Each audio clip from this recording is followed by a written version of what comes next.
In Washington, D.C. on August 14th, journalists and advocates spoke out at the National Press Club and demanded the Obama administration stop its efforts to compel New York Times reporter James Risen to reveal his source in the 2000 book, State of War, that detailed a botched attempt at sabotaging Iran's nuclear weapons program. The Justice Department and the Obama administration are the ones who turned this really into a fundamental fight over press freedom. In their appeal to the Fourth Circuit, they said that this case, the central issue of this case was not some details or specifics or anything, that the fundamental thing that this case was about was that there was no such thing as a reporter's privilege. If you read the government's brief in the Fourth Circuit appeal, that's what they say. There is no such thing as a reporter's privilege. And so they turned this case into a showdown over the First Amendment and over the freedom of the press in the United States. And so I am happy to carry on that fight, but it wasn't me who really started it.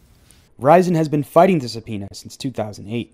In June, the U.S. Supreme Court refused to hear Risen's appeal of a lower court decision ordering him to testify and reveal his source. I think this has been a long case. I got subpoenaed in 2008 first. But what I can say now is, with all of these people showing their support, I'm willing to keep fighting. Because now I know that I have just an enormous group of people supporting me. And one of the things that I'd like to say is that the real reason I'm doing this is for the future of journalism. My oldest son, Tom, standing right there, is a journalist, and I want to make sure that the same protections that I've had in my career are there for the future reporters in America, because there is no way we could do our jobs if we don't have the ability to have aggressive investigative reporting in America and to have the ability to maintain confidential sources. It was 60 years ago that in perhaps his most well-known and well-remembered TV broadcast, Edward R. Murrow said, "We cannot defend freedom abroad by deserting it at home."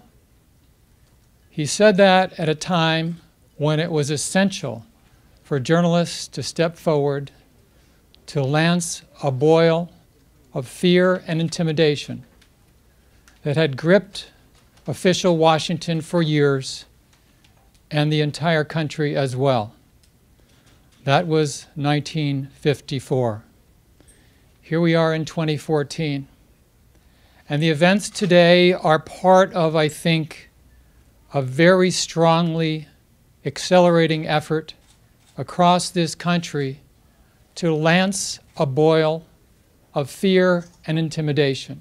Eric Holder reportedly said earlier this year, quote, "As long as I'm Attorney General, no reporter who's doing his job is going to jail. As long as I'm Attorney General, someone who's doing their job is not going to get prosecuted." But advocates say that's not enough. They also explained why they want the Obama administration to drop its case against Risen. There is no law that mandates a press to obtain government approval about lawfully acquired information.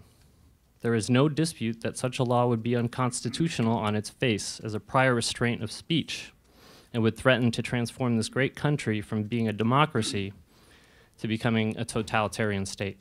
And having read Jim's affidavit explaining why he cannot testify and detailing the extent of government harassment and surveillance of his electronic communications, it is clear that if he is forced to testify, he would likely put at risk the confidentiality of his source. Furthermore, these type of aggressive prosecutions send a dangerous signal to governments elsewhere that would seek to use national security and anti-state charges as a cover for clamping down on journalists and press freedom. According to CPJ research, Nearly 60% of imprisoned journalists worldwide are imprisoned on anti-state charges, such as subversion or terrorism. It's all in the wording, obviously, and that's always what it comes down to. But, you know, we think it's finessed enough to say that the exemption for national security cases is really going to come into play when there's an ongoing threat to national security, not when there's just an effort to examine something in the past. As long as we maintain that, and, you know, obviously the wording can change day to day as it goes through every step of Congress, but that's a critical thing. The government will always want the ability to investigate incidents where there truly is a current, real, meaningful threat to the national security. And, you know, that we're never going to win that one. Anyone who doubts that the war on whistleblowers is a backdoor war on journalists should study the case of Jim Risen. Threats to reporters are the undercurrent in the Obama administration's record-setting Espionage Act prosecutions of so-called leaker. As a whistleblower attorney, there are a small but essential handful of reporters I feel confident will accurately report information and protect their sources.